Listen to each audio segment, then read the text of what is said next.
So one thing about Bill as a young boy is very early, he demonstrated this really insatiable curiosity about things. He became a voracious reader. He would bring a book to a Husky game.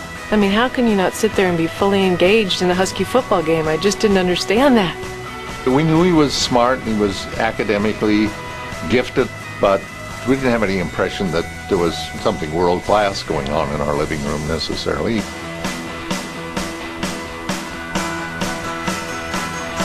My 8th grade year, they got a terminal that was connected over a phone line to a GE time-sharing computer. And Paul Allen, who was 2 years ahead of me, was one of the people who was most curious about it.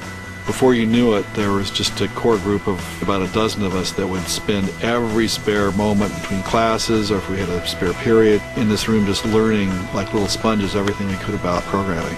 He snuck out of the house to go use computer time that wasn't necessarily his to use, and I was fully aware of all of his escapades in and out of the house, but never reported on any of those. They'd always have some secret window they left unlocked, and they'd get back in this room and start knocking around with this thing for who knows how long.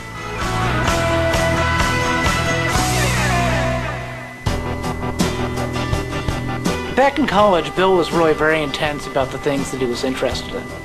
That included some of his classes, especially the math classes, independent studies and computer science.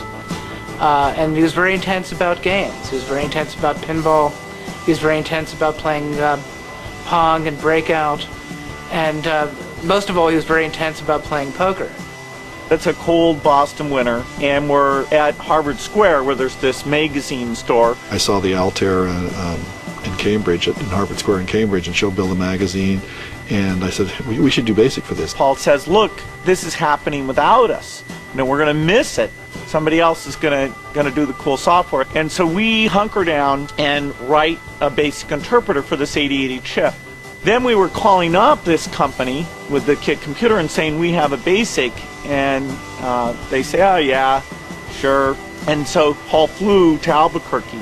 Paul loaded the BASIC in, and amazingly it worked. I mean, the MITS people were amazed, and Paul was amazed, because there were so many things that could have gone wrong. I'm just going, oh my gosh, I can't believe all this code, because I'm imagining in my head all the code that Bill and I had written over the previous 2.5 months. It was all working. So that they became our first customer, and that's when Microsoft really got started, was there in Albuquerque, New Mexico.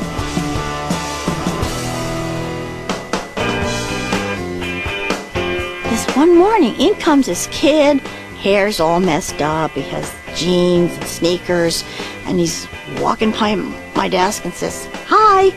Then he goes to the computers and he's typing and looks like he owns the place. He says, well, he does, he's your boss. I said, that's the president? How old is he? And I thought, oh my God, I'm working for a bunch of kids here.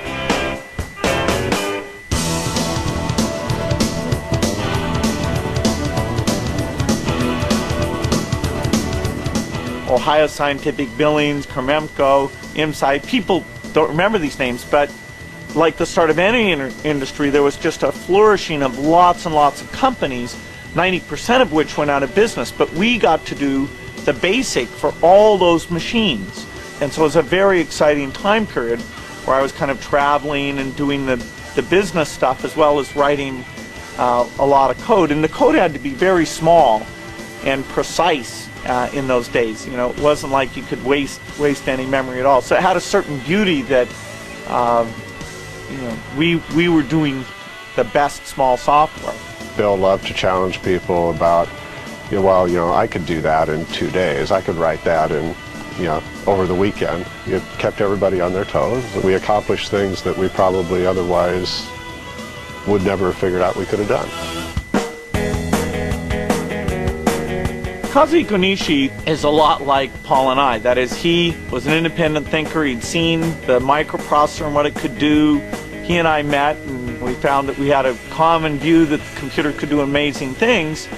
And he thought we should start working with these Japanese hardware companies, because there were many of them. We started without any agreement. Later, Bill wrote a one-page agreement and sent it over to me and said, I don't to even read and signed. That was the beginning. The original vision of the company was a slogan. It was a computer on every desk and in every home. And in the mid-1980s, that was still kind of a crazy thing.